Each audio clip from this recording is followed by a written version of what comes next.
You were one of the stepsisters in the original 1981 Broadway production of Dreamgirls. My name's on the album.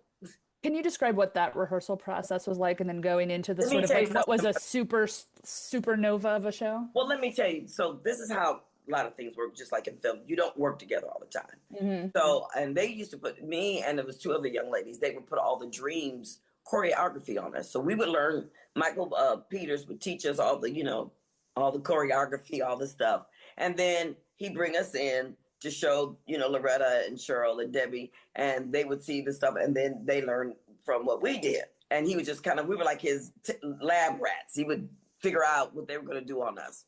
So that was one of my jobs. And then we had all the ensemble stuff. That was one of my jobs. But everybody works like, you're over here, you're over there, you're over here. But then one day it was finally like, okay, it's time to do the first act together, the first act. So everybody had been working on their stuff separately, rehearsing. But now we're going to bring everybody together in one of the big rehearsal rooms, and we're going to run through the first act. When I tell you, I will never forget this as long as I live. It's just like something that's indelibly in my mind forever, and I can still see it. When Jennifer Holliday, when we got to the end, and the first time as a company we heard her sing, and I'm telling you, it was like people were crying. I mean, you had chills. It was like, and that's when I said, "Oh my God, I'm in a hit." I had no clue what Dreamgirls was like. I didn't. I was just taking a job. I ain't gonna lie.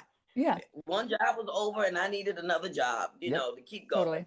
And I wasn't like, I didn't have anything invested in it other than I got a job. But when I heard her sing that song for the first time, I knew it was special. I was like, oh my God. And then when we got to the theater and we saw how the sets moved and all that, I said, this is revolutionary. I knew that show for that time changed Broadway.